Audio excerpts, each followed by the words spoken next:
നമുക്ക് സത്യത്തിൽ അതൊരു ചെറിയ ബോറടിയൊക്കെയാണ്. കുറ്റാന്വേഷണം എന്ന് പറയുന്ന ഒരു ബോറടിയാണ്. എനിക്ക് അങ്ങനെ അല്ലാത്ത പടങ്ങൾ ചെയ്യണമെന്നാണ് ആഗ്രഹം. ഇപ്പൊ ഞങ്ങൾ വരുമ്പോഴും നമ്മളോട് ഒരു സംവിധായകൻ എന്നെ വിളിക്കുമ്പോൾ കണ്ടായിരുന്നല്ലോ, അവർ ചോദിക്കുന്നത് പോലീസ് ക്യാരക്ടറാണ്, റഫ് ടഫ് ആയിട്ടുള്ള. അവരെന്നെ ഇങ്ങോട്ട് ബ്രീഫ് വരാണ്. അപ്പൊ വിൽക്കാൻ എളുപ്പം എന്ന് പറയുമ്പോൾ എനിക്ക് തോന്നുന്നു പോലീസ് കഥകൾ വിത്ത് ഷാഹി കബീർ ആസ് റൈറ്റർ ആ ഒരു പാക്കേജ് വർക്ക് ആവുന്നത് കൊണ്ടാണ്. ചിലത് ഭയങ്കരമായിട്ട് പാളാറുണ്ട്, അവിടെ ചെന്ന് കഴിഞ്ഞാൽ നമുക്കിത് ഒട്ടും ഓക്കെ ആവില്ല. അതായത് എല്ലാം മാറി, എല്ലാം പുതിയതാണ്, പക്ഷെ സെറ്റ് ആവുന്നില്ല. അപ്പോൾ നമ്മൾ ആ ഡ്യൂറേഷൻ നമ്മൾ കമ്മിറ്റ് ചെയ്തിട്ടുള്ളത് കൊണ്ട് ആ സമയം ഒരു ജയിൽ ശിക്ഷ പോലെ അത് അനുഭവിച്ചിട്ട് തന്നെ തിരിച്ചു വരേണ്ടി വരും.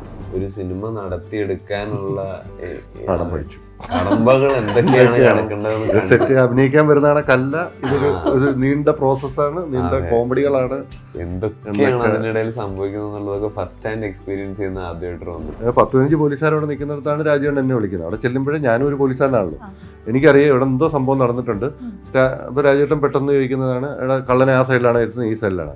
അപ്പോഴേ എൻ്റെ തലയ്ക്കകത്തൂടെ ഓടി ഇവിടെ 2 ഗ്രൂപ്പ് 2 തർക്കം നടക്കുന്നുണ്ട്. ഞാനൊരു മറുപടി പറഞ്ഞ എന്തുകൊണ്ടാണെന്നുള്ള ചോദ്യം എനിക്ക് ഉറപ്പാണ്.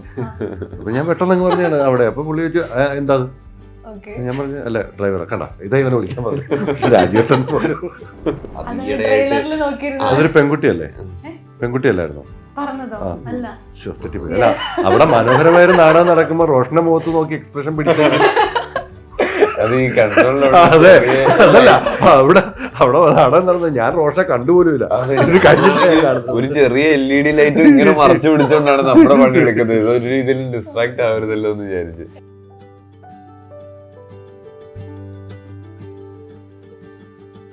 നമസ്കാരം. റോന്ദിന്റെ വിശേഷങ്ങളുമായി സംവിധായകൻ Shahi Kabir, actor Roshan. Welcome to Media One. Thank you. റോന്ദില് ഏറ്റവും പിടിച്ചിരുന്ന ഫാക്ടർ ദിലീഷ് പോത്തന്റെയും റോഷന്റെയും പെർഫോമൻസ് ആയിരിക്കും എന്ന് മുന്നേ പറഞ്ഞിട്ടുണ്ട്. അവിടുന്ന് തന്നെ തുടങ്ങാം. റോന്ദിന്റെ ഒരു ജനനം, അതിലേക്ക് ഇവർ രണ്ടുപേരെയും കൊണ്ടുവന്നൊരു കഥ. റോന്ത് ജനിച്ചിട്ട് തലക്കകത്ത് ജനിച്ചിട്ട് കുറേ വർഷമായി. ലോക്ക്ഡൗണിൻ്റെ ഒക്കെ സമയത്ത് നമ്മൾ ആദ്യമേ ലോക്ക്ഡൗൺ ആകുന്നതിന് മുമ്പ് ഒരു സിനിമ നായാട്ടം കഴിഞ്ഞിട്ട് സംവിധാനം എന്നൊരു ചിന്ത വന്ന സമയത്ത് മനസ്സിലുണ്ടായിരുന്ന ആദ്യത്തെ പ്രൊജക്റ്റ് ഒന്ന് ഇതായിരുന്നു. പിന്നെ കൊറോണ വന്നു, ലോക്ക്ഡൗൺ വന്നു. പിന്നെ അതിൻ്റെ ഭാഗമായിട്ട് ആണ് നമ്മൾ എലോഡ പുഞ്ചിറ തന്നെ ചെയ്യാമെന്ന് വിചാരിച്ചത്. പക്ഷേ ഈ സിനിമ ചെയ്യണമെന്ന് ആഗ്രഹം ഉണ്ടായിരുന്നു. ആ സമയത്ത് തന്നെ എനിക്ക് തോന്നുന്നു റോഷനോട് ഞാൻ കഥ പറഞ്ഞിട്ടുണ്ടായിരുന്നു. റോഷനോട് താല്പര്യമില്ലാത്ത കണക്ക് മറുപടിയൊന്നും പറയാതെ പോയി. അപ്പോൾ എനിക്ക് സംശയമായിട്ട് ഞാൻ രാജേഷ് മാധവനെ വിളിച്ച് ചോദിച്ചു. അപ്പോൾ രാജേഷ് മാധവൻ പറഞ്ഞു ഞങ്ങൾക്ക് ഇഷ്ടപ്പെട്ടില്ല, മുഖത്ത് നോക്കി പറയുന്നത് ഇഷ്ടപ്പെട്ട് കാണോ അതൊന്നും പറയാതെ പോയെന്ന്. അപ്പോൾ അങ്ങനെ റോഷൻ അങ്ങനെയാണ് ഇന്നാകുന്നത്. പിന്നീട് അപ്പുറത്തെ ക്യാരക്ടറിന് പല ആൾക്കാരെയും നമ്മൾ നോക്കിയിട്ടുണ്ട്, അത് പ്രൊഡക്ഷൻ അങ്ങനെ തന്നെ പല. പിന്നെ ജംഗിലി വന്ന സമയത്ത് നമുക്ക് ഏറ്റവും കൂടുതൽ ഗുണം കിട്ടിയെന്ന് വെച്ചാൽ നമുക്കിവിടെ അവൈലബിൾ ആയാലും നമുക്ക് ആഗ്രഹമുള്ളൊരു ഇന്ന ആർട്ടിസ്റ്റുകളുടെ ഇതിൽ കൊടുത്തപ്പം കൽപേഷ് എന്ന് പറയുന്ന ആൾ ദിലീഷ് പോത്തനെ ഓക്കെ പറഞ്ഞു എന്നുള്ളത് ഭയങ്കര ഹാപ്പിയായിരുന്നു. ആ സമയത്ത് തന്നെ ഞങ്ങളാണ് പോയി പോത്തനോട് കഥ പറഞ്ഞു പെട്ടെന്ന് പടം തുടങ്ങാനുള്ള ഇത്. പോത്തന് ഹാപ്പിയായിരുന്നു, അങ്ങനെയാണ് പടം തുടങ്ങിയത്. പിന്നെ പെട്ടെന്നായിരുന്നു, പിന്നെല്ലാം പെട്ടെന്നായിരുന്നു. ഈ നിങ്ങൾ 2 ക്യാരക്ടേഴ്സ് തമ്മിലുള്ള ഒരു യാത്ര അല്ലെങ്കിൽ അവർ തമ്മിലുള്ള ഒരു കോൺഫ്ലിക്റ്റ് അത് ട്രെയിലറിന് മനസ്സിലാവുന്നു. എൻ്റെ അപ്പുറത്തേക്ക് സസ്പെൻസ് ഉണ്ടെങ്കിൽ അത് അങ്ങനെ ഇരിക്കട്ടെ. പക്ഷെ ഈ 2 പേരുടെ ഒരു യാത്രയാണല്ലോ ത്രൂ ഔട്ട്. നിങ്ങൾ തന്നെ മിക്ക ഫ്രെയിമുകളിലും ഉണ്ടെന്ന് പറഞ്ഞിട്ടുണ്ടായിരുന്നു. ആ ഒരു യാത്ര, ദിലീഷേട്ടൻ്റെ കൂടെയുള്ള ഷാഹി കബീർ എന്ന സംവിധായകന്റെ കൂടെയുള്ള ഒരു യാത്ര എനിക്ക് ഭയങ്കര എൻജോയബിൾ ആയിരുന്നു ആക്ച്വലി. ഇപ്പോൾ ഈ പറഞ്ഞ പോലെ നമ്മൾ പോത്തേട്ടനെ മീറ്റ് ചെയ്യാൻ പോകുന്നതിന് മുമ്പ് തന്നെ ആ സജഷൻ വന്ന സമയത്ത് ഞാൻ സ്ക്രിപ്റ്റ് വായിക്കുമ്പോൾ എനിക്ക് യോഹന്നാൻ്റെ ഡയലോഗുകളൊക്കെ പോത്തേട്ടൻ പറഞ്ഞാൽ എങ്ങനെ ഇരിക്കുമെന്ന് ഓൾറെഡി മനസ്സിൽ കേൾക്കാം. അത്രയും ആ ക്യാരക്ടറിന് കറക്റ്റ് ആയിരിക്കും പോത്തേട്ടൻ എന്ന് തോന്നിയിരുന്നു. പിന്നെ ഷൂട്ട് തുടങ്ങിയ സമയം മുതൽ ആസ് എൻ ആക്ടർ ഒരു ഗിവ് ആൻഡ് ടേക്ക് ഭയങ്കര എൻജോയബിൾ ആയിരുന്നു പോത്തേട്ടനുമായിട്ട്. ഒന്നാമത് ഒരു ചെറിയ കൺഫൈൻഡ് സ്പേസിൽ ഞങ്ങൾ രണ്ടുപേരും എന്നുള്ള രീതിയിലെ സീൻസ് ഒരുപാടുണ്ട് ഇതിനകത്ത്. പിന്നെ ഇതൊരു പെട്രോളിംഗ് കഥ ആയതുകൊണ്ട് ഓരോ ഇൻസിഡൻറ്റും ഓരോ മൂഡാണ്. അത് എല്ലാം നമുക്ക് ഓർഡറിലൊന്നും ഷൂട്ട് ചെയ്ത് പോകാനും പറ്റിയിട്ടില്ല. അപ്പോൾ ശരിക്കും എന്തെങ്കിലും ഒരു പരിപാടി പിടിച്ച് ഇരുന്ന് എല്ലാം കറക്റ്റായിട്ടൊക്കെ കൊണ്ടെത്തിക്കണമെങ്കിൽ ഒരു കോ ആക്ടറിൻ്റെ സഹായം ഭയങ്കര അത്യാവശ്യമാണ്. നമ്മുടെ കൂടെയുള്ള ആളെത്ര സ്ട്രോങ് ആയിട്ട് നിൽക്കുന്നോ ആ ലോകത്തിൽ അത്രയും തന്നെ നമുക്കും കൂടെ അത് ബെനിഫിഷ്യൽ ആയിരിക്കും. അപ്പോൾ ആ രീതിയിൽ എനിക്ക് പേഴ്സണലി ഭയങ്കര എൻജോയബിൾ ആയിരുന്നു. ഞാൻ ഇതിനു മുമ്പും പോത്തേൻ്റെ കൂടെ ആസ് എൻ ആക്ടർ വർക്ക് ചെയ്തിട്ടുണ്ട് മൂത്തോനിൽ.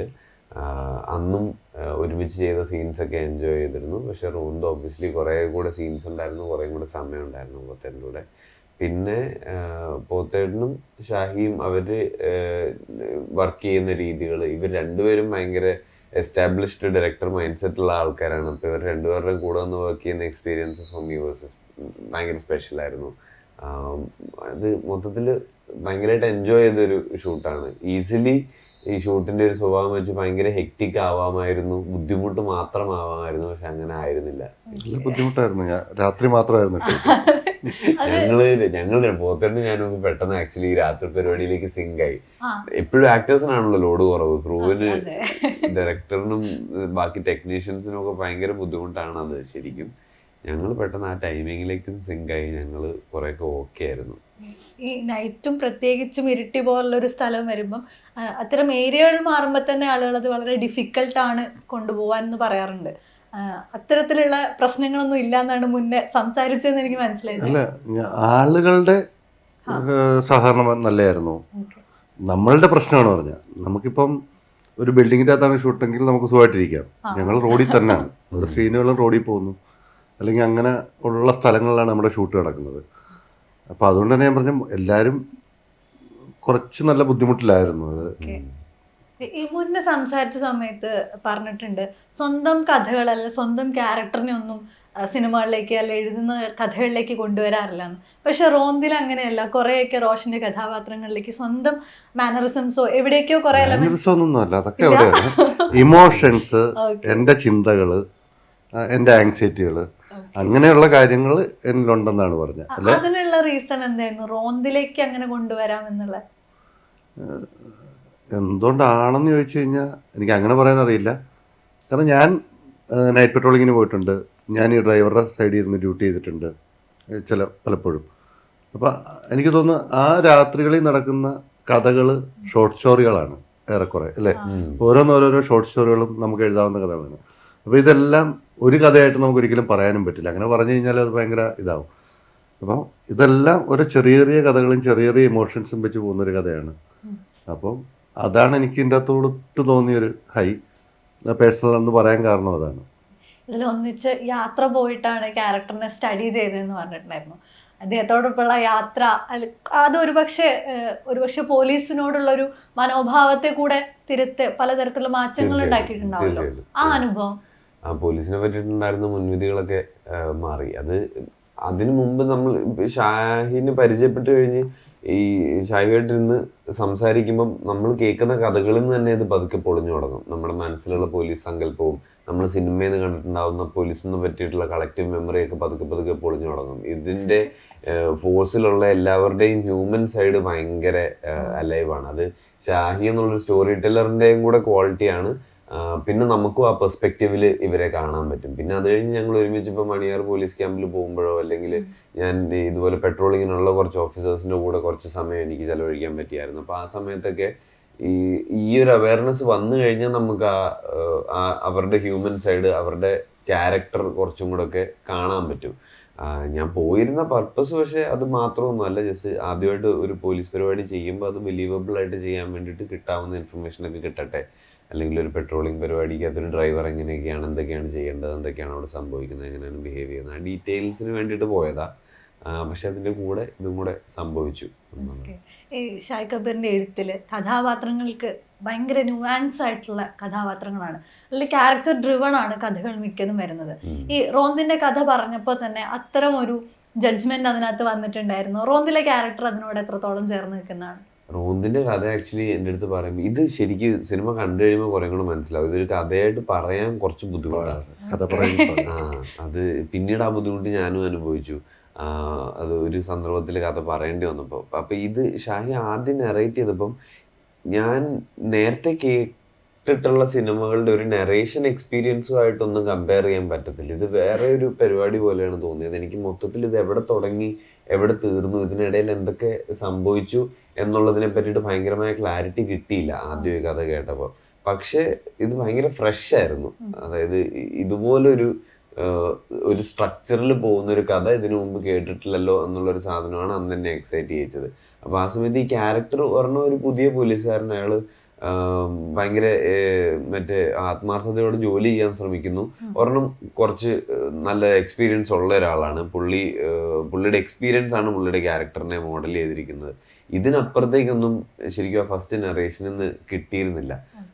പക്ഷെ ആ കിട്ടിയ സാധനത്തിനകത്ത് എന്തോ ഒരു എക്സൈറ്റിംഗ് എലമെന്റ് ഉണ്ടെന്ന് മാത്രം ഐഡന്റിഫൈ ചെയ്യാൻ പറ്റി. പിന്നെ വായിച്ചു കഴിഞ്ഞിട്ടാണ് ക്യാരക്ടേഴ്സ് എന്താണെന്നൊക്കെ മനസ്സിലാവുന്നത്. ഓക്കെ. ഈ പതിയെ പതിയെ ഒരു ക്യാരക്ടറിനെ അല്ലെങ്കിൽ ഒരു സിറ്റുവേഷനെ റിവീൽ ചെയ്യാന്നുള്ളത് എനിക്ക് ഷായ് കബീർ എഴുത്തുകളിൽ ഫീൽ ചെയ്തിട്ടുണ്ട്. ഇത് ആദ്യം തുറന്നു വെക്കുന്ന ഏടായിരിക്കില്ല അവസാനത്തേക്ക് അത് മുഴുവനായിട്ട് വരുന്ന സമയത്ത് സംഭവിക്കാം. ഈ ഒരു മാജിക് അത് നിർബന്ധമുള്ളതാണ് ഒരു ക്യാരക്ടറിനെ ഇൻട്രൊഡ്യൂസ് മാജിക് ആണ് നന്നായി, ഞാൻ രക്ഷപ്പെട്ടു. അങ്ങനൊന്നുമില്ല. നമ്മൾ പറയില്ലേ, ഒരു കഥ നമ്മൾ തുടങ്ങുമ്പം കാണുന്നിടത്ത് തന്നെയാണ് നമ്മൾ നിൽക്കുന്നില്ല, ആ കഥാപാത്രത്തിൽ തന്നെയാണ് നിൽക്കുന്നതെങ്കിൽ നമ്മൾ എന്തിനാണ് ആ കഥ പറയുന്നത് അല്ലേ? അതെ അതെ. എനിക്കങ്ങനെ തോന്നുന്നില്ല അല്ലേ. ഒരുമാതിരിപ്പെട്ട സിനിമ എല്ലാം വലിയ മാറ്റം ഉണ്ടാവും. വലിയ മാറ്റം എന്ന് വെച്ചാൽ ഒരാളോടൊപ്പം ട്രാവൽ ചെയ്യുമ്പം എനിക്ക് തോന്നുന്നില്ല നമ്മൾ ഏത് വിഷയത്തിന് ഇടപെട്ടാലും നമ്മളുടെ സ്വഭാവം ഇടപെടുന്ന വിഷയങ്ങളിൽ മാറിക്കൊണ്ടിരിക്കുന്ന തന്നെ ഒരു ക്യാരക്ടർ ചേഞ്ച് ആണല്ലോ. അതാ നമ്മൾ ഒരേ സ്വഭാവത്തിൽ എല്ലാ സിറ്റുവേഷനിലും നിൽക്കാൻ പറ്റില്ലല്ലോ. എനിക്ക് ക്ലിയർ ആണോ ഉത്തരം? എനിക്ക് പെർഫെക്റ്റ് ആയിട്ട് തോന്നിയില്ലത്. ഈ നേരത്തെ പറഞ്ഞ പോലെ ഒരു പോലീസ് ഇൻവെസ്റ്റിഗേഷൻ സിനിമ എന്ന് പറയുന്നതിൽ നമുക്ക് ഫസ്റ്റ് മൈൻഡിലേക്ക് വരുന്ന ഒരു പേര് കൂടിയാണ് ഷായ് കബീർ. പക്ഷെ റോന്തിനകത്തേക്ക് വരുമ്പോൾ അതൊരു പരിധിവരെ പൊളിക്കുക എന്നുള്ളൊരു കാര്യം ചെയ്തിട്ടുണ്ട് എന്ന് പറഞ്ഞിട്ടുണ്ട്. പക്ഷെ അതിനപ്പുറത്തേക്ക് അപ്പോഴും പോലീസ് കഥ തന്നെ ആവുന്നുണ്ട്. ഇതിനകത്തൊരു ഹൈ ഉണ്ടോ പോലീസ് കഥകൾ പറഞ്ഞു വെക്കുന്നു? ഇല്ല, ഞാൻ പറഞ്ഞല്ലോ എനിക്ക് രണ്ടുതരം പടങ്ങളാണ്. ഇപ്പം കുറ്റാന്വേഷണ സിനിമ എഴുതാൻ വളരെ താല്പര്യമില്ലാത്ത ഒരാളാണ്. ഇപ്പോൾ ജോസഫ് ഞാൻ എഴുതിയത് എനിക്ക് സിനിമയിൽ കയറണമെങ്കിൽ ഒരു കഥ വേണം. അപ്പോൾ അങ്ങനെ കഥ പറയാൻ ഒരു കുറ്റാന്വേഷണ സിനിമ ചോദിച്ചുകൊണ്ട് കുറ്റാന്വേഷണം എൻ്റെ ആക്ച്വലി ആദ്യത്തെ സിനിമകളൊന്നും കുറ്റാന്വേഷണമല്ല. ഞാൻ റോഷനോട് ഷൂട്ടിനിടെ പറഞ്ഞു എനിക്കൊരു പടം ചെയ്യണമെന്നുണ്ട്, അഭിനയിക്കുന്നത് പറഞ്ഞ കഥ ഞാൻ ആഗ്രഹിച്ച പോലീസ് സിനിമയേ അല്ലത്. രണ്ടാമത് ഞാൻ എഴുതി അല്ലെങ്കിൽ നടക്കാതെ പോയതോ അല്ലെങ്കിൽ ഇനി നടക്കത്തില്ല എന്ന് ഉറപ്പുള്ളതോ ആയ കാലഘട്ടം മാറി കഴിഞ്ഞാൽ നടക്കാത്തതൊരു കഥയും ഒരിക്കലും കുറ്റാന്വേഷണമല്ല. ഒരു ആന്റഗണിസ്റ്റ് ആയിരുന്നു. പ്രൊട്ടഗണിസ്റ്റ് എന്ന് പറയാൻ പറ്റില്ല, നായകൻ എന്ന് പറയുന്നത് അങ്ങനത്തെ ഒരു സിനിമയായിരുന്നു. അതിൻ്റെ അകത്ത് കുറ്റാന്വേഷണങ്ങളൊന്നും ഇല്ലായിരുന്നു. പിന്നെ അതെല്ലാം ഒരു സിനിമ ഞാൻ കുറ്റാന്വേഷണം എഴുതാൻ പറ്റുമോ എന്നൊരു സംവിധാനം ചോദിക്കുന്നിടത്താണ് ഞാൻ ശരിക്കും ജോസഫ് എഴുതുന്നത്. പക്ഷെ നായാട്ട് എൻ്റെ ഡിഫറെൻ്റ് ആണ്. എലവിട പൂഞ്ചറയും ഞാൻ കുറ്റാന്വേഷണമില്ല. വീണ്ടും ഓഫീസർ ഓൺ ഡ്യൂട്ടി വരുമ്പം ഒരു കൊമേഴ്ഷ്യൽ പടം എന്ന് പറയുന്ന ആംഗിളിൽ കുറ്റാന്വേഷണവുമായി ബന്ധപ്പെട്ട് എന്നാലും ഇമോഷൻ ആഡ് ചെയ്തിട്ടൊരു കുറ്റാന്വേഷണം പറയുന്നൊരു ഇതാണ്. കാരണം നമുക്ക് സത്യത്തിൽ അതൊരു ചെറിയ ബോറടിയൊക്കെയാണ്. കുറ്റാന്വേഷണം എന്ന് പറയുന്നൊരു ബോറടിയാണ്. എനിക്ക് അങ്ങനെ അല്ലാത്ത പടങ്ങൾ ചെയ്യണമെന്നാണ് ആഗ്രഹം. ഇത് മുന്നേ ഒരു ഇന്റർവ്യൂവിൽ ഞാൻ പറയുന്നത് കേട്ടത്, ഇപ്പോൾ പോലീസ് കഥകളാണെങ്കിൽ എളുപ്പം പ്രൊഡക്ഷൻ സ്റ്റാർട്ട് ചെയ്ത് ഓണാക്കി എടുക്കാൻ പറ്റുന്നു എന്നുള്ള അങ്ങനെ ഒരു കൺവിക്ഷൻ ഉണ്ടോ ഇവിടെ? അല്ല, പൊതുവെ വിൽക്കാൻ പറ്റുന്ന ഒന്നിനെയുള്ള ഇവിടെ ആരെങ്കിലും വിൽക്കാൻ പറ്റുന്ന ഒരു കാഴ്ചപ്പാട്. ഇപ്പൊ ഷാഹി ഇപ്പൊ ഞങ്ങൾ വരുമ്പോഴും നമ്മളോട് ഒരു സംവിധായകൻ എന്നെ വിളിക്കുമ്പോൾ കണ്ടായിരുന്നല്ലോ, അവർ ചോദിക്കുന്നത് പോലീസ് ക്യാരക്ടറാണ്, റഫ് ടഫ് ആയിട്ടുള്ള. അവരെന്നെ ഇങ്ങോട്ട് ബ്രീഫ് വരാണ്. അപ്പൊ വിൽക്കാൻ എളുപ്പം എന്ന് പറയുമ്പോൾ എനിക്ക് തോന്നുന്നു പോലീസ് കഥകൾ വിത്ത് ഷാഹി കബീർ ആസ് റൈറ്റർ ആ ഒരു പാക്കേജ് വർക്ക് ആവുന്നത് കൊണ്ടാണ്. റോഷന്റെ ക്യാരക്ടേഴ്സിൽ ഗ്രേ ഷെയ്ഡിന് ഭയങ്കര ഇമ്പോർട്ടൻസ് ഉണ്ട്. ഇപ്പൊ ഏറ്റവും ലാസ്റ്റ് കങ്കജുരയിൽ വരുന്ന സമയത്ത് അശു എന്ന് പറയുന്ന കഥാപാത്രം ആള് വരെ ആ ക്യാരക്ടർ വരെ എത്തി നിൽക്കുന്ന സമയത്ത് നമുക്ക് അതിനെ ഡിഫൈൻ ചെയ്യാൻ പറ്റില്ല. Whether he's right or wrong, good or bad, അങ്ങനെയൊന്നും ഡിഫൈൻ ചെയ്യാൻ പറ്റില്ല. ഈ ഗ്രേ ഷെയ്ഡിലുള്ള ക്യാരക്ടേഴ്സിൽ കളിക്കുന്നത് ഭയങ്കര രസമുള്ള പരിപാടിയാണ്. എൻജോയബിൾ ആണ്. കാരണം നമ്മളൊക്കെ ഈ ഗ്രേസിൽ കയറി ഇറങ്ങുന്ന ആൾക്കാരല്ലേ. ആരാ ശരിക്കും അത്ര പ്യുവറായിട്ട് എല്ലാ സമയത്തും എല്ലാ നിമിഷവും ശരിയായിട്ട് തന്നെ നിൽക്കുന്നത്? അല്ലെങ്കിൽ വേറൊരാളുടെ പെർസ്പെക്റ്റീവിലെങ്കിലും നമ്മൾ എപ്പോഴെങ്കിലും ഒക്കെ തെറ്റായിട്ടാണല്ലോ പെരുമാറുന്നതോ അല്ലെങ്കിൽ നമ്മുടെ ആക്ഷൻസ് അങ്ങനെ. പക്ഷെ ഫസ്റ്റ്ലി താങ്ക് യു. ഈ മറ്റേ കനകജുറ ഇതിൻ്റെ ഇടയിൽ ഇങ്ങനെ പോയതുകൊണ്ട് ഇവിടെ ആരും ഇതിനെ പറ്റിയിട്ട് ഇതുവരെ ഒന്നും പറഞ്ഞിട്ടില്ല. ഞാൻ മാത്രം ഇതിനെ പറ്റിയിട്ട് ഒച്ചുണ്ടാക്കുന്നത് പോലെയാണ് എനിക്ക് തോന്നിയിട്ടുള്ളത്. ഞാൻ പേഴ്സണലി ഭയങ്കര എൻജോയ് ചെയ്തൊരു പ്രോജക്റ്റ്, ഒരു ക്യാരക്ടറും ഒക്കെ ആയിരുന്നു. അപ്പോൾ ഈ ജനറലി ഏത് ക്യാരക്ടർ വന്നാലും കുറച്ച് ഗ്രേസ് അതിനകത്തുണ്ടെങ്കിൽ എനിക്ക് ഈ മൊത്തത്തിൽ ആ ക്യാരക്ടർ കുറച്ചും കൂടെ ബിലീവബിൾ ആയിട്ട് തോന്നും. ഒരു മനുഷ്യനായിട്ട് തോന്നുന്നത് അപ്പോഴാണ്. അല്ലെങ്കിൽ നന്മയുടെ നിറകുടമായിട്ട് നിൽക്കുമ്പം ഇത് ഏതോ ഒരു മേക്ക് ബിലീവ് ലോകത്തിലെ ഏതോ ഒരു ഇമാജിനറി ക്യാരക്ടർ എന്ന് തന്നെ തോന്നുന്നത്. അപ്പോൾ നമ്മൾ ചെയ്യുന്നതിലും അത്രയും അത് ബിലീവബിലിറ്റി ഉണ്ടാവും. കങ്കജുരയുടെ തന്നെ എടുത്തു കഴിഞ്ഞാൽ ഇപ്പോൾ പറഞ്ഞുകൊണ്ട് ഞാൻ അതിനകത്തേക്ക് വീണ്ടും പോവാണ്. ഒരു ആളുടെ വെബ് സീരീസ് കൂടെയാണ്. സോ ആളുടെ ഏറ്റവും കുഞ്ഞ് ആയിരിക്കുന്ന സമയം മുതൽ ആളുടെ ഇപ്പോൾ ഉള്ള കാലഘട്ടം വരെ എന്തൊക്കെ സംഭവിച്ചെന്നൊക്കെ ആ മനുഷ്യരിലൂടെ കടന്നു പോകുന്നുണ്ട്, അല്ലെങ്കിൽ അത് റിഫ്ലക്റ്റ് ആവുന്നുണ്ട്. ഈ ഇത്രയും ലോങ് പീരീഡിലേക്കുള്ള ഒരു ക്യാരക്ടർ, അതും പല തരത്തിൽ പല സിറ്റുവേഷനിലൂടെ കടന്നു വരുന്ന ആളെ അവതരിപ്പിക്കുന്ന സമയത്ത് അത് കുറച്ചുകൂടെ കോംപ്ലിക്കേറ്റഡ് ആണോ? പല സ്ഥലങ്ങളിൽ പോകണം. അതിന്റെ ആക്ച്വലി സ്റ്റോറി ടൈം ലൈൻ അത്ര ഒരു സിനിമയിലൊക്കെ ഉണ്ടാവാറുള്ള അത്ര ദൈർഘ്യമേ ഉള്ളൂ ആ കഥ നടക്കുന്ന ടൈം ലൈനിന്. ഒരു പാസ്റ്റ് ഉണ്ട് വളരെ സ്ട്രോങ് ആയിട്ട്. അപ്പോൾ ആ ക്യാരക്ടറിന്റെ ഓരോ തീരുമാനങ്ങളെ ഇൻഫ്ലുവൻസ് ചെയ്യുന്നത് ആ പാസ്റ്റിൽ നടന്നിട്ടുള്ള ഇൻസിഡന്റ് ആണെന്നുള്ളതുകൊണ്ട് അപ്പം നമ്മൾ അത് പിടിച്ചു വയ്ക്കണം. പിന്നെ എനിക്ക് തോന്നുന്നു ഷൂട്ട് നമ്മൾ മലയാളത്തിൽ സിനിമ ചെയ്തുകൊണ്ടിരിക്കുന്ന ആൾക്കാർ, പ്രൈമറിലി മലയാളത്തിൽ ചെയ്യുന്ന ആൾക്കാരായതുകൊണ്ട് നമുക്കൊരു 75 ദിവസം എന്നൊക്കെ പറയുന്നത് ഒരു ഭയങ്കര നീണ്ട ഷൂട്ടിംഗ് ഷെഡ്യൂളാണ്. അപ്പോൾ അത്രയും സമയത്തേക്ക് ഒരു സാധനം പിടിച്ചു നിൽക്കുന്നത് ഞാൻ ആദ്യം എക്സ്പീരിയൻസ് ചെയ്തത് കൻഖജുറയിലായിരുന്നു. പോച്ചർ എന്ന് പറഞ്ഞൊരു സീരീസ് അതിന് മുമ്പ് ചെയ്തപ്പോഴും ത്രൂ ഔട്ട് എല്ലാ സീനിലും ഉള്ളൊരു ക്യാരക്ടർ അല്ലായിരുന്നു. അപ്പോൾ എനിക്ക് ഇടയ്ക്ക് ഓഫ് ഡേയ്സ് ഒക്കെ കിട്ടുന്നുണ്ട്. ഇപ്പോൾ ടോട്ടൽ ഷൂട്ട് ഡേയ്സ് ഒരു സിനിമയുടെ അത്രയൊക്കെ വരുള്ളായിരുന്നു. ഇതിൽ ഈ ഡ്യൂറേഷൻ ഒരു ഫാക്ടറായി. ഒരു പോയിന്റ് കഴിഞ്ഞപ്പോഴത്തേക്കിന് നമുക്ക് തോന്നുന്നു എല്ലാ ദിവസവും നമ്മൾ പോയിട്ട് ഭയങ്കര റെപ്പറ്റേറ്റീവ് ആയിട്ടാണോ ചെയ്ത് വെക്കുന്നത്, അങ്ങനത്തെ തോന്നലുകളെയൊക്കെ ബ്രേക്ക് ചെയ്യേണ്ടതായിട്ട് വരും. അങ്ങനത്തെ ചില കോംപ്ലിക്കേഷൻസ് ഉണ്ടെന്നേ ഉള്ളൂ. പക്ഷെ ഭയങ്കര എൻജോയബിൾ ഷൂട്ടായിരുന്നു അത്. ഒരു പാൻ ഇന്ത്യൻ സ്റ്റാർ എന്നുള്ള ഒരു ടൈറ്റിലേക്ക് അതൊരു ബുദ്ധിമുട്ടാണോ? ഇല്ല അത് സ്റ്റാർ എന്നൊക്കെ പറയുമ്പോ അത് അങ്ങനെ പറച്ചില്ലാണല്ലോ അത്. അതിൽ എനിക്ക് റോഷൻ അതിനെ എടുത്ത് ഒരു പ്രസന്റ് ചെയ്തൊരു രീതി ഇഷ്ടപ്പെട്ടത്. പല കൾച്ചറൽ ബാക്ക്ഗ്രൗണ്ടിലേക്ക് പോകുന്നു, അവിടെയൊക്കെ കയറി ഇറങ്ങി തിരിച്ചിവിടെ വരാൻ പറ്റുന്നു എന്നുള്ളൊരു പ്രോസസ് അതിലുണ്ടല്ലോ. അപ്പൊ പല ദേശത്തുള്ള നമ്മൾ ഒരുപക്ഷെ കണ്ടിട്ടില്ലാത്ത കേട്ടിട്ടില്ലാത്ത ക്യാരക്ടേഴ്സിലേക്ക് മാറുന്നു, തിരിച്ച് ഇവിടെ റോഷൻ മാത്യു ആയിട്ട് വരുന്നു. ഈ ഒരു കയറ്റിറക്കങ്ങൾ ഉണ്ടല്ലോ, അതൊരു രസമുള്ള പരിപാടിയല്ല, ഒരു ട്രാവല് പോലെ ഫീൽ ചെയ്യുന്നുണ്ട്. എനിക്ക് ഭയങ്കര ഇഷ്ടമാണ്. എനിക്ക് എൻ്റെ ചുറ്റുമുള്ള സെറ്റിങ്, ചുറ്റുമുള്ള ആൾക്കാർ എല്ലാവരും മൊത്തത്തിൽ മാറിക്കഴിയുമ്പോൾ എനിക്കെന്തോ കുറച്ച് പുതുതായിട്ട് ജീവൻ വെക്കുന്ന പോലൊക്കെ തോന്നും. ഇടയ്ക്കിടയ്ക്ക് അങ്ങനെ പോയൊരു പ്രോജക്റ്റ് ചെയ്തിട്ട് വരുന്നത് എനിക്ക് ഭയങ്കര ഇഷ്ടമാണ്. ഞാൻ അതിനായിട്ട് തന്നെ പോകാറുണ്ട്. ചിലത് ഭയങ്കരമായിട്ട് പാളാറുമുണ്ട്. അവിടെ ചെന്ന് കഴിഞ്ഞാൽ നമുക്കിത് ഒട്ടും ഓക്കെ ആവില്ല. അതായത് എല്ലാം മാറി, എല്ലാം പുതിയതാണ്, പക്ഷേ സെറ്റ് ആവുന്നില്ല. അപ്പോൾ നമ്മൾ ആ ഡ്യൂറേഷൻ നമ്മൾ കമ്മിറ്റ് ചെയ്തിട്ടുള്ളത് കൊണ്ട് ആ സമയം ഒരു ജയിൽ ശിക്ഷ പോലെ അത് അനുഭവിച്ചിട്ട് തന്നെ തിരിച്ചു വരേണ്ടി വരും. എങ്കിലും ഞാനിത് വീണ്ടും വീണ്ടും ചെയ്യും. എനിക്ക് തോന്നുന്നത് കുറച്ചും കൂടെ നമ്മുടെ ചുറ്റുമുള്ള ലോകം കുറച്ച് വലുതാവുന്നത് പോലെ എനിക്ക് ഫീൽ ചെയ്യും. മൊത്തത്തിലൊന്ന് വേറൊരു സെറ്റപ്പിലേക്ക് പോയി ചെയ്തിട്ട് തിരിച്ചു വരും. പിന്നെ അതുപോലെ തിരിച്ച് വന്നു കഴിഞ്ഞ് ഇവിടെ ചെയ്യുന്നൊരു സിനിമയ്ക്ക് കുറച്ചും കൂടെ വീട്ടിലെത്തിയതുപോലൊരു ഫീലിംഗും ഉണ്ടാവും. അതും ഞാൻ ചെറിഷ് ചെയ്യുന്നു. റോന്തിൽ ആ ഒരു ഹോംലി ഫീൽ ആണോ? അതെ, റോന്ത് ആക്ച്വലി ഞാൻ ഒരു സിനിമയുടെ കൂടെ ഇത്രയും അധികം കാലം സഞ്ചരിച്ചിട്ടുള്ളത് ആദ്യമായിട്ട് റോന്താണ്. ഷായി പറഞ്ഞതുപോലെ ഞങ്ങൾ ആദ്യം മീറ്റ് ചെയ്യുന്നിടം മുതൽ ഈ സിനിമ നടക്കുന്ന വരെ ഈ ജേർണിയിൽ ത്രൂ ഔട്ട് ഞാൻ ഉണ്ടായിരുന്നു. അതിനിടയിൽ ഒരു സിനിമ നടത്തിയെടുക്കാനുള്ള കടമ്പകൾ എന്തൊക്കെയാണ് കിടക്കേണ്ടതെന്ന് സെറ്റ് അഭിനയിക്കാൻ വരുന്നതാണല്ല, ഇതൊരു നീണ്ട പ്രോസസ്സാണ്, നീണ്ട കോമഡികളാണ്, എന്തൊക്കെയാണ് അതിനിടയിൽ സംഭവിക്കുന്നത് എന്നുള്ളതൊക്കെ ഫസ്റ്റ് ഹാൻഡ് എക്സ്പീരിയൻസ് ചെയ്യുന്ന ആദ്യമായിട്ട് തോന്നില്ല. അതുകൊണ്ട് ഇത് ശരിക്കും വീട്ടിൽ വന്ന് സ്വന്തം വീട് പോലെ തന്നെ തോന്നുന്ന പഠിക്കുന്നൊരു ഫീലാണ്. അതെ അതെ. ഇതിനിടയിൽ ആലിയ ഭട്ടിന്റെ ഒരു സ്റ്റേറ്റ്മെന്റ് വലിയ രീതിയിൽ ചർച്ച ചെയ്യപ്പെട്ടിരുന്നു. റോഷനെ അഭിനന്ദിച്ചുകൊണ്ടുള്ള ഒരു വാക്കുകളുണ്ടായിരുന്നു. കൂടെ മലയാളത്തിലുള്ള താരങ്ങളുടെ കൂടെ ആൾക്ക് അഭിനയിക്കണം എന്ന് പറയും. അതിന് കൂടെ തന്നെ അവർ പറഞ്ഞൊരു കാര്യം, ഇന്ത്യൻ സിനിമ എന്ന് പറയുന്നത് മലയാള സിനിമ, തമിഴ് സിനിമ ഇതെല്ലാം ചേർന്ന ഒന്നാണെന്ന് കോവിഡിന് ശേഷം അവർക്കൊരു റിയലൈസേഷൻ ഉണ്ടാവുന്നു എന്നുള്ളതാണ്. പലപ്പോഴും ബോളിവുഡുള്ള ആക്ടേഴ്സ് ആണെങ്കിലും അവർ മലയാള സിനിമ അല്ലെങ്കിൽ സൗത്ത് സിനിമകളെ കുറച്ചുകൂടെ റെക്കഗ്നൈസ് ചെയ്തു തുടങ്ങുന്നുണ്ട്.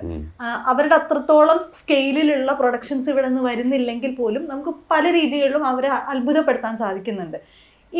ഈ സിനിമകളുമായിട്ടുള്ള ഒരു കമ്പാരിസൺ വരുന്നതാണല്ലോ. ഇന്ത്യൻ സിനിമ എന്ന് പറഞ്ഞ ഒറ്റ കെട്ടിലേക്ക് ഇത് കൊണ്ടുവരുന്ന സമയത്ത് നമ്മുടെ ചിത്രങ്ങൾ ചെറിയ ബജറ്റിൽ വലിയ സ്കെയിൽ, ഞാൻ പറഞ്ഞത് ലെങ്തി പോകുന്നുണ്ടോ എന്ന് ഡൗട്ട് ഉണ്ട്. ഓക്കെ, അത് ഇത്ര നമ്മുടെ കുഞ്ഞു ബജറ്റ് സിനിമകൾ ഇത്ര വലിയൊരു ടാർഗറ്റിനെ കൂടെ സാറ്റിസ്ഫൈ ചെയ്യാണല്ലോ, അതൊരു വലിയ ബുദ്ധിമുട്ടാണ് എന്ന് തോന്നിയിട്ടുണ്ടോ? അതൊരു നല്ല കാര്യമല്ലേ. ചെറിയ സിനിമകൾ വലിയ രീതിയിൽ എല്ലാവർക്കും റിലേറ്റബിൾ ആവുന്നത് എപ്പോഴും ഭയങ്കര പോസിറ്റീവ് തന്നെയാണ്. എനിക്ക് പ്രത്യേകിച്ച് ഇപ്പോൾ ഈ മറ്റേ OTT ബൂം, എല്ലാവരും മലയാള സിനിമ കണ്ടു തുടങ്ങിയ സമയം അവിടെയാണല്ലോ. സബ് ടൈറ്റിലിംഗ് വന്നു, സിനിമകൾ ആക്സസിബിളായി. അത് കഴിഞ്ഞപ്പോൾ രണ്ട് കാര്യമാണ് ശരിക്കും സംഭവിച്ചിട്ടുള്ളത്. പ്രൊഡക്ഷൻ സൈഡിൽ ഇപ്പോൾ വന്നിരിക്കുന്ന ഫ്ലിപ്പ് അത് വേറൊരു വിഷയം. പക്ഷെ ഈ വന്നിരിക്കുന്ന റെക്കഗ്നിഷൻ കുറേയൊക്കെ ആ സമയത്താണ് തുടങ്ങിയത്. ആൾക്കാർക്ക് ഇത്രയും റൂട്ടഡ് ആയിട്ട് ചെറിയ രീതിയിൽ ചെറിയൊരു കോണ്ടെക്സ്റ്റിൽ നിന്നുകൊണ്ട് പറയുന്ന ഒരു കഥയ്ക്ക് യൂണിവേഴ്സലി വാല്യൂ ഉണ്ട് എന്നെല്ലാവർക്കും മനസ്സിലായി. ഇത് നമ്മളും കൂടെ കുറച്ചും കൂടെ സ്ട്രോങ് ആയിട്ട് വിശ്വസിക്കണമെന്ന് പലപ്പോഴും. ഒരു ആക്ടറിൻ്റെ പെർസ്പെക്റ്റീവ് ഭയങ്കര ഫ്ലോ, ഈ പറഞ്ഞ പോലെ റോന്ത് അല്ലാതെ ഒരു സിനിമയിൽ ഞാൻ ഇത്രയും അറിഞ്ഞിട്ടില്ല ഒന്നും. ഒരു ആക്ടറുടെ എൻട്രിയും എക്സിറ്റും ഭയങ്കര ചെറുതാണ് ഒരു സിനിമയുടെ ഫുൾ ലൈഫ് സ്പാൻ വെച്ച് നോക്കിക്കഴിഞ്ഞാൽ. അപ്പോൾ ആ ലിമിറ്റഡ് അറിവ് വെച്ച് എനിക്ക് തോന്നിയിട്ടുള്ളത് പലപ്പോഴും നമ്മുടെ സിനിമയിൽ ആദ്യം നമ്മൾ ഭയങ്കരമായിട്ടുള്ള കോൺഫിഡൻസ് നമ്മൾ കാണിക്കണം. ഇതിലൊരു ഒരു കാര്യം നമ്മൾ പറഞ്ഞു വെച്ചിട്ടുണ്ട്, അല്ലെങ്കിൽ ഇതൊരു നല്ല സിനിമയാണ്, ഇത് എത്ര അധികം റീച്ച് ഇതിന് കൊടുക്കാൻ പറ്റുമോ അത്രയും കൊടുത്തു കഴിഞ്ഞാൽ അത്രയും ആൾക്കാർക്ക് ഇത് റിലേറ്റബിൾ ആയിരിക്കും, ആക്സെപ്റ്റബിൾ ആയിരിക്കും എന്നുള്ളത്. ഒരു സിനിമയ്ക്ക് അതിൻ്റെ ഫൈറ്റിംഗ് ചാൻസ് ആദ്യം നമ്മൾ ക്രിയേറ്റ് ചെയ്ത് കൊടുക്കണം. അത് ഒരു വലിയ സ്റ്റാർ ഉള്ള ഒരു സിനിമ അല്ലെങ്കിൽ ഒരു വലിയ സ്റ്റുഡിയോ പ്രൊഡ്യൂസ് ചെയ്യുന്ന ഒരു ബിഗ് ബഡ്ജറ്റ് സിനിമയ്ക്ക് ഓൾറെഡി അത് it is taken four granted. അത് ആ പാക്കേജിൻ്റെ ഭാഗമായിട്ട് വരും ആ ഫൈറ്റിംഗ് ചാൻസ്. ആ സിനിമ ഇറങ്ങാൻ പോകുന്ന ദിവസം 1 വർഷം മുമ്പോ 6 മാസം മുമ്പോ എന്നുള്ളത് തന്നെ എല്ലാവർക്കും അറിയായിരിക്കും. ഒരു ചെറിയ സിനിമ ഇപ്പം ഞങ്ങളുടെ സിനിമ ഇന്ന ദിവസമാണ് ഇറങ്ങുന്നത് എന്നുള്ളത് നമ്മൾ കാണുന്ന ഓരോരുത്തരോടും പറഞ്ഞുകൊണ്ടിരിക്കുകയാണ്, വാക്കാൽ പറഞ്ഞുകൊണ്ടിരിക്കുകയാണ്. അപ്പോൾ ആ പ്ലേയിങ് ഫീൽഡിൽ ആ ഡിസ്പാരിറ്റി എന്നും ഉണ്ടാവും. നമ്മൾ നമ്മുടെ സിനിമയ്ക്ക് ഫൈറ്റ് ചെയ്യാനുള്ള ചാൻസ് ആദ്യം നമ്മൾ ഉണ്ടാക്കി കൊടുക്കണം. എന്നിട്ട് പിന്നെ അത് ഓഡിയൻസ് ആക്സെപ്റ്റ് ചെയ്യുന്നുണ്ടോ ഇല്ലയോ എന്നുള്ളതിനെ പറ്റി.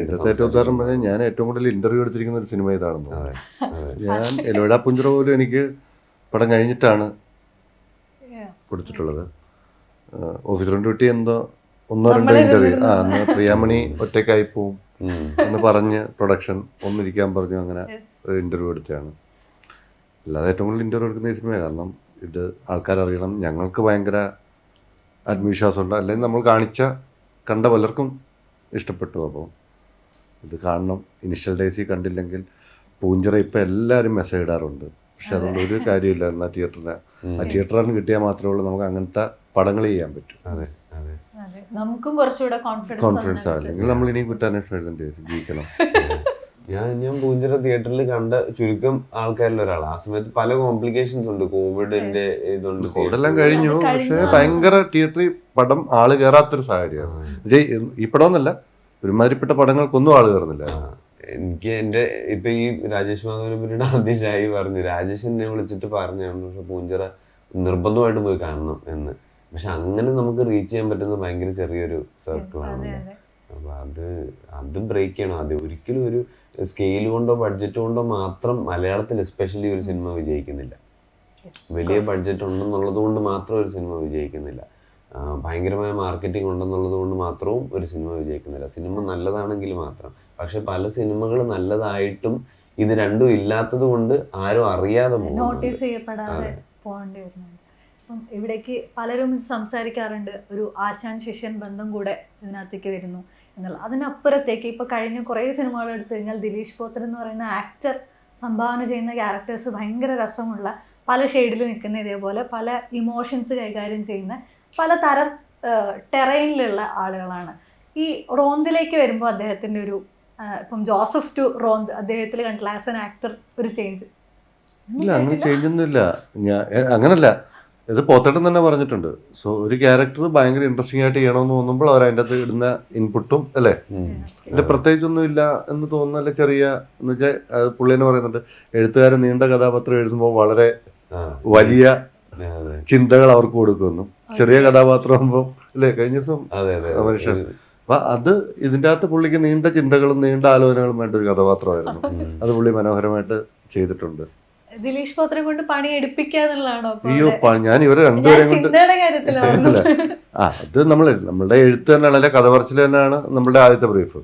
ഡയറക്ഷൻ എന്ന് പറയുന്നത് ഈ വരെ കൂടെ നടന്ന് നിങ്ങൾ ആ വരെ കൂടെ പോകണം, അവിടെ ചെന്ന് നിന്നിട്ട് അങ്ങനെ പറയണം എന്നുള്ളതോ, അല്ലെങ്കിൽ ഞാൻ ചിന്തിക്കുന്നതൊക്കെ അഭിനയിക്കാനാണെങ്കിൽ എനിക്ക് ഇവരെ വേണ്ട. എനിക്ക് എൻ്റെ ചിന്തകൾ ഇവരെങ്ങനെ നന്നായിട്ട് ചെയ്യുന്നു എന്നുള്ളത് മാത്രമാണ് എൻ്റെ ഇത്. അതിന് കൊണ്ട് ഇവരെ പുറകെ നടക്കേണ്ട ഒരാവശ്യം എനിക്ക് ഉണ്ടായിട്ടില്ല. പിന്നെ വല്ല പോലീസിൻ്റെ ചെറിയ കൈപിടുത്തോ അല്ല അങ്ങനെ ചെറിയ വയലൻസോ അങ്ങനെ ചെറിയ ചെറിയ എന്തെങ്കിലും കാര്യങ്ങൾ എനിക്ക് എൻ്റെ പുറകെ പോയിട്ട്. Dileesh Pothan school of film making കൂടെ വരുന്ന അതിൻ്റെ ഒരു എക്സ്പോഷർ കിട്ടിയ ഒരാൾ കൂടെയാണല്ലോ. പലരും അദ്ദേഹത്തിൻ്റെ ബ്രീഫിങ്ങിനെ കുറിച്ചും ഫിലിമിംഗ് ടെക്നിക്കിനെ കുറിച്ചും ഒക്കെ പറയാറുണ്ട്. ഇപ്പം ഭാവന സ്റ്റുഡിയോസിൻ്റെ ഒരു വീഡിയോ ഇറങ്ങിയിട്ടുണ്ടായിരുന്നു, ആളുടെ ഡയറക്ഷൻസ് ഒക്കെ പറഞ്ഞു കൊടുക്കുന്നത്. എത്രത്തോളം രസകരമായിരുന്നു അദ്ദേഹത്തിൻ്റെ ഒരു സെറ്റ്. ആസ് എൻ ആക്ടർ നമ്മൾ അത് എക്സ്പോസ്ഡ് ആണ്, ആസ് എ ഡയറക്ടർ ആളുടെ ഒരു രീതികളൊക്കെ. പുള്ളി അതിൻ്റെ അകത്ത് പറയുന്ന ഏറ്റവും രസകരമായ ഒരു കമൻ്റാണ്, പുള്ളി അസിസ്റ്റന്റ് ഡയറക്ടർ അങ്ങനൊന്നും അല്ല, പുള്ളിക്ക് പുള്ളിയുടെ ഒരു ധാരണയുണ്ട്, അത് പുള്ളിക്ക് വേണം, അത് കിട്ടാൻ ആൾക്കാരെ എല്ലാവരെയും എല്ലാ തരത്തിലും. ഇപ്പം ഞാൻ പറഞ്ഞ പുള്ളി 90 ചെയ്യുമ്പോൾ പുള്ളി പറഞ്ഞു, ഇൻ്റർവ്യൂ പറഞ്ഞു, ഷാഹി എന്ന് പറയുന്ന ആൾ പോലീസിന്റെ ഡീറ്റെയിലിങ്ങിന് വേണ്ടിയാണ്. നേരെ അപ്പുറത്തെ സൈഡ് കാസർഗോഡ് കൾച്ചറിന് വേണ്ടി രാജേഷ് മാധവൻ അസോസിയേറ്റ് ആണ്. സെയിം ഞാൻ പോലീസിന്റെ അല്ല ഈ പറയുന്ന കോസ്റ്റ്യൂമോ ഈ ചെറിയ ചെറിയ ഡീറ്റെയിലിങ്ങിന് വേണ്ടി എന്നെ നിർത്തുമ്പോൾ അപ്പുറത്തെ സൈഡ് ആ കൾച്ചറിന്റെ ഉണ്ട്, രാജേഷ് മാധവനാണ് അത് ഡീൽ ചെയ്യുന്നത്. അപ്പോൾ പോത്തേണ്ണന് എല്ലാത്തിലും പോത്തേണ്ണന് വേണ്ട ഇതുണ്ട്. പോത്തേണ്ണൻ പറയുന്നൊരു സാധനമാണ്, എന്നോടൊക്കെ പറയും, എടാ എന്ത് അഭിപ്രായം ഉണ്ടെങ്കിലും. ക്രിയേറ്റീവ് ഡയറക്ടറായിട്ട് നിൽക്കുന്ന ശ്യാം പുഷ്കരനാണ്, പിന്നെ കോ ഡയറക്ടറായിട്ട് റോഹിച്ചനാണ്. അപ്പോൾ പുള്ളി പറയുന്നത് നിങ്ങൾക്ക് ആർക്ക് എന്ത് അഭിപ്രായം ഉണ്ടെങ്കിലും അവരോട് പറയാം, അവർക്കത് ഓക്കെ ആണെന്ന് തോന്നുവാണെങ്കിൽ പുള്ളിയോട് പറയും. കാരണം സ്പേസ് ഏത് സമയത്തും അത് കട്ട് ചെയ്യാറില്ല. അതെന്തിനാ പറയുന്നതെന്ന് വെച്ചാൽ അല്ലെ പിന്നെ എല്ലാവരും കൂടെ ചെന്ന് പോത്തേണ്ടൊക്കെ ഡയറക്റ്റ് ചെയ്യുന്നതെന്ന് പറയുമ്പോൾ പുള്ളിക്കുണ്ടാകുന്ന ബുദ്ധിമുട്ട്. ഇവർക്ക് ആർക്കെങ്കിലും എന്തെങ്കിലും ഓക്കെ ആണെങ്കിൽ ചെയ്യാന്ന് പറയുന്നത്. പുള്ളി ലാസ്റ്റ് പറയുന്നത് ഞാനൊരു ചോർപ്പാണ്, ഇതിലേക്കൂടെ വരുന്ന എല്ലാ ഐഡിയാസും ഞാൻ കേൾക്കും, അകത്തൂടെ എന്താണ് പോകേണ്ടതെന്നുള്ളത് മാത്രമാണ് എൻ്റെ പണി, അതാണ് സംവിധാനം എന്നുള്ള രീതി ഒരിക്കൽ ക്ലാസ് എടുത്തിട്ടുണ്ട്. പിന്നെ നമ്മൾ മാറി നിന്ന് കാണുന്ന പോത്തേണ്ട ഭയങ്കര രസമാണ്. നമുക്കറിയാം നാളെ എടുക്കാൻ പോകുന്നത് എന്താണെന്നറിയാം, പുള്ളി എങ്ങനെ എടുക്കുന്നെന്ന് കാണുന്ന കൗതുകമാണ്. പുള്ളി ആർട്ടിസ്റ്റിനെ ഡീൽ ചെയ്യുന്നതാണ് ഏറ്റവും മനോഹരം ഹാൻഡിൽ ചെയ്യുന്നത്. എനിക്ക് ആ ശേഷി ഇല്ലാത്തത് കൊണ്ട് ഞാൻ ഇച്ചിരി സന്തോഷകരമായി നല്ല അഭിനയിക്കാൻ അറിയാവുന്ന നല്ല ആൾക്കാരെ വെച്ചിട്ടേ പഠിച്ചു.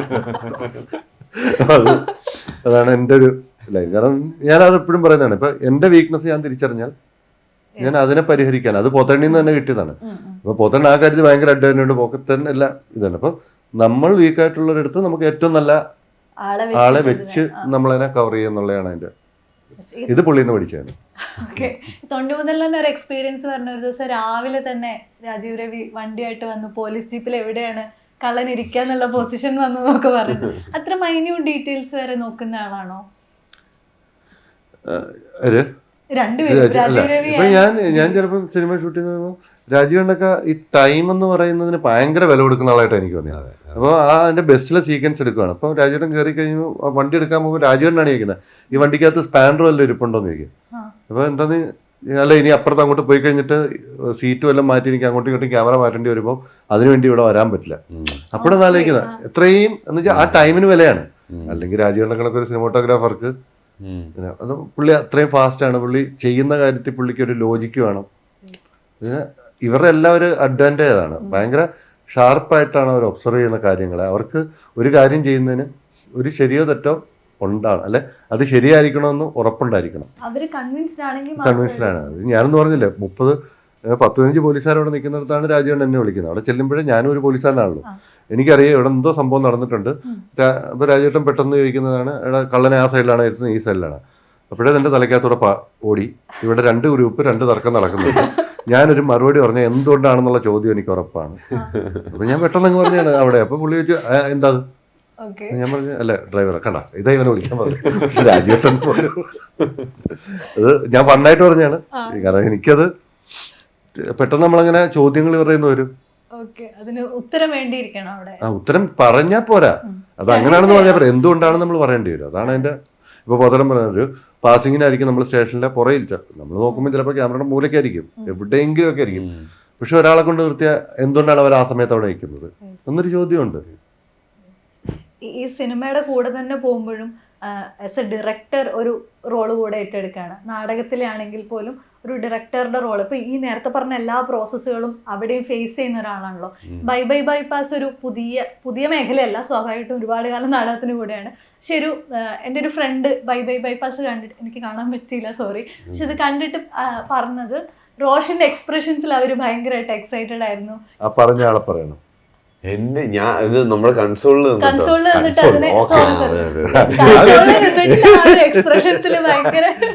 എനിക്ക് ഇത് ഞാൻ ഈ ഭയങ്കര ഇൻവെസ്റ്റഡ് ആയിട്ടുള്ള സാധനങ്ങൾ ചെയ്യുമ്പോൾ അതിന്റെ ഒരു റിഫ്ലക്ഷൻ എന്റെ മുഖത്തൊക്കെ വരും. അതൊരു പെൺകുട്ടിയല്ലായിരുന്നോ? അവിടെ മനോഹരമായ നാടകം നടക്കുമ്പോ റോഷന്റെ മുഖത്ത് നോക്കി എക്സ്പ്രഷൻ പിടിക്കാൻ അത് ഈ കൺട്രോളിൽ അവിടെ നാടകം നടന്നത് ഞാൻ റോഷനെ കണ്ടുപോലുമില്ല. ഒരു ചെറിയ LED ലൈറ്റ് ഇങ്ങനെ മറച്ചു പിടിച്ചോണ്ടാണ് നമ്മുടെ പണി എടുക്കുന്നത്. ഒരു രീതിയിലും ഡിസ്ട്രാക്ട് ആവരുതല്ലോ എന്ന് വിചാരിച്ച്. പക്ഷെ നമ്മള് എല്ലാവരും കൂടെ അത്രയും ഇൻവെസ്റ്റ് ചെയ്തിട്ട് അവിടെ ആക്ച്വലി ആ വെന്യൂല് ഞങ്ങളൊരു ഹൈറ്റിലുമായിരുന്നു. എല്ലാവർക്കും വേണമെങ്കിൽ പെട്ടെന്ന് തിരിച്ചു നോക്കിയാൽ കാണാമെന്നുള്ള മട്ടിലായിരുന്നു. പക്ഷെ അത് ഇങ്ങനെ ഞാൻ അറിയാതൊക്കെ തന്നെ വന്നു പോകുന്ന. പിന്നെ ഇത് നാടകം നടക്കുമ്പോൾ ലൈറ്റ് കൺട്രോൾ ചെയ്യാനും നമ്മൾ ആ സീനിന്റെ കൂടെ തന്നെ നിൽക്കണം. നമുക്ക് അതിന് ഡിറ്റാച്ച്ഡ് ആയിട്ട് ചെയ്യാൻ പറ്റത്തില്ല. ഡിറ്റാച്ച്ഡ് ആയിട്ട് ചെയ്തു കഴിഞ്ഞാൽ ആൾക്കാർ അറിയും ഓരോ ലൈറ്റ് ഓൺ ആവുന്നതും ഓഫ് ആവുന്നതും ഒക്കെ. ഇത് അറിയാത്ത പോലെ പോകണമെങ്കിൽ നമ്മളും ഇത്രയും ദൂരം നിന്നുകൊണ്ട് ആ സീനിനകത്തൂടെ തന്നെ നമ്മൾ സഞ്ചരിക്കണം വിത്ത് ലൈറ്റ്സ്. അപ്പൊ അത് ചെയ്യാനുള്ള ഒരു തത്രപ്പാടിനിടയിൽ ഞാൻ ലൈറ്റിംഗ് ഡിസൈനൊന്നും നല്ല പ്രൊഫഷണലി ഒരു നാടകം ഇങ്ങനെ സെറ്റ് ചെയ്ത് എടുക്കുമ്പോഴത്തേക്ക് നമുക്ക് അറിയാവുന്നതും അറിയാത്തതുമായിട്ടുള്ള പല പണികളും ചെയ്യേണ്ടി വരും. അപ്പൊ അതിന്റെ ഭാഗമായിട്ട് ചെയ്തു പോകുന്നതും അതിൽ പറ്റിപ്പോകുന്നതൊക്കെയാണ്. പക്ഷെ ഇപ്പൊ കുറച്ചുകൂടി അതിനൊരു സ്പേസ് ഇവിടെ ഉണ്ടായിരുന്നില്ല. പ്രത്യേകിച്ചും ബൈപ്പാസ് ഇപ്പൊ ഒരുപാട് ഷോകൾ വരുന്നു, അതിലൊക്കെ ഒരുപാട് ആളുകൾ വരുന്നുണ്ട്. ഒരു സമയത്ത് നാടകത്തിന് ഇവിടെ ഓഡിയൻസ് ഇല്ല, നാടകം ഡെഡ് ആവുന്നു എന്ന് പറയുന്നിടത്ത് അതിനോട് കുറച്ചുകൂടെ കൊമേഴ്ഷ്യൽ ആയിട്ട് നിങ്ങൾ അതിനെ പ്ലേസ് ചെയ്യാണ്. അതിലത്തേക്ക് ഒരുപാട് ഒരു കളക്റ്റീവ് അതിന് കൂടെ ഫോം ആവാണ്. അവർ പല പല സ്ഥലത്തേക്ക് നാടകങ്ങളെ ലൈവായിട്ട് കൊണ്ടുവല്ലേ കൂടെയാണ്. ഇതുണ്ടാക്കുന്ന ഒരു ഇമ്പാക്ട് വലുതല്ലേ? ഞങ്ങളൊരു സൈഡിൽ നിന്ന് ഞങ്ങൾക്ക് ചെയ്യാൻ പറ്റുന്ന കുറച്ച് കാര്യങ്ങൾ ചെയ്യുന്നതേ ഉള്ളൂ. ഒരുപാട് ഏരിയാസിൽ ആൾക്കാർ വീണ്ടും നാടകം ഭയങ്കര സജീവമാക്കിക്കൊണ്ടിരിക്കുന്നുണ്ട്. രക്തരക്ഷസ് ഇപ്പം ഒരു വൻ പ്രൊഡക്ഷൻ വാല്യൂ ഉള്ള നാടകമായിട്ട് പുതിയകാവ് ക്ഷേത്രം ഗ്രൗണ്ടിൽ കളിച്ചുകൊണ്ടിരിക്കുകയാണ്. 22-ാം തീയതി വരെ അതിൻ്റെ ഷോസ് ഉണ്ട്. എല്ലാ ദിവസവും ഷോസ് ഉണ്ട്. അത് ഭയങ്കര ഒരു മാസീവ് സ്കെയിലിൽ നടക്കുന്ന ഒരു നാടകമാണ്. അതേസമയത്ത് beyond the land of Hattamala എന്ന് പറഞ്ഞിട്ട് ബാദൽ സർക്കാരിൻ്റെ ഒരു നാടകം ഒരു ചെറിയ ഇതിന് നേരെ ഓപ്പോസിറ്റ് ഞാൻ പറയുന്നത് ഒരു പ്ലാറ്റ്ഫോം പെർഫോമൻസ് ആണ്. അജിത് ലാൽ ഞങ്ങളുടെ സിനിമയിൽ അഭിനയിച്ചിട്ടുണ്ട്. അജിത് ലാൽ ഡയറക്റ്റ് ചെയ്ത നാടകം. അതിനെ പറ്റിയിട്ടൊരു പ്രമുഖ മലയാളം മീഡിയയിൽ ഈയിടെ ഒരു റിവ്യൂ വന്നത് ഞാൻ കണ്ടു. അതെ, അതേപോലെ ദീപൻ ചേട്ടൻ്റെ നാടകങ്ങൾ കോൺസ്റ്റന്റ്ലി നടന്നുകൊണ്ടിരിക്കുന്നുണ്ട്. ഒരുപാട് ആൾക്കാർ കൊച്ചിയിൽ പല പല ചെറിയ സ്പേസസ് ഇപ്പോൾ ഓപ്പൺ ആയിട്ടുണ്ട് പെർഫോമൻസസ് നടക്കാനായിട്ട്. അപ്പോൾ ഇത് ഉണ്ടാവേണ്ടതാണ്, കുറേ നാൾ മുമ്പേ ഉണ്ടാവേണ്ടതായിരുന്നു. ഇപ്പോൾ ഇത് ഭയങ്കര നല്ലൊരു പേസിൽ ഉണ്ടായി വരുന്നുണ്ട്. അതിൽ ഞങ്ങൾ കുറച്ച് പേര് ഞങ്ങൾക്ക് ഇത് ചെയ്യാനുള്ള താല്പര്യം കൊണ്ടും ഈ കൾച്ചർ ഇവിടെ വളരണം എന്ന ആഗ്രഹം ഉള്ളതുകൊണ്ട് ഞങ്ങൾക്ക് പറ്റാവുന്ന ഒരു സൈഡിൽ കൂടെ ഞങ്ങളും ചെയ്യുന്നു എന്നുള്ളത് മാത്രമേ ഉള്ളൂ.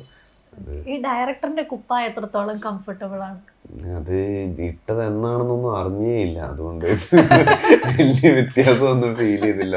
നമുക്ക് എല്ലാവർക്കും കൂടെ ഒരു നാടകം ചെയ്യാമെന്നുള്ള കോൺവെർസേഷനിൽ നിന്നാണ് ഇത് തുടങ്ങിയത്. കുറച്ച് കഴിഞ്ഞപ്പോഴത്തേക്കിനും പതുക്കെ അവരെല്ലാവരും ഒരു സൈഡ്, ഞാൻ ഇപ്പുറത്തെ സൈഡും ആവുകയായിരുന്നു. അത് ആദ്യം 2019 പ്ലേ ചെയ്തപ്പോൾ പിന്നെ ആ പ്രോസസ്സിന്റെ കുറെ പോർഷൻസ് ഞാൻ ഭയങ്കര എൻജോയ് ചെയ്തു. ഇപ്രാവശ്യം കോൺഷ്യസ് ആയിട്ട് എടുത്ത തീരുമാനമാണ് എനിക്കത് അതിന്റെ പുറത്ത് നിന്നിട്ട് ഇതൊന്ന് ചെയ്തെടുക്കണമെന്നൊരാഗ്രഹം ഉണ്ടെന്നുള്ളത്. ഓക്കെ, അപ്പം ഇപ്പോഴത്തെ വിഷയം റോന്താണ്. റോന്തിനും ഈ പറഞ്ഞ പോലെ വലിയൊരു സ്പേസ് ഇവിടെ ഉണ്ടാക്കിയെടുക്കാൻ പറ്റട്ടെ. ഒരു നല്ല സിനിമ കണ്ട അനുഭവം എല്ലാ മനുഷ്യർക്കും ഫീൽ ചെയ്യട്ടെ. Thank you so much. Thank you.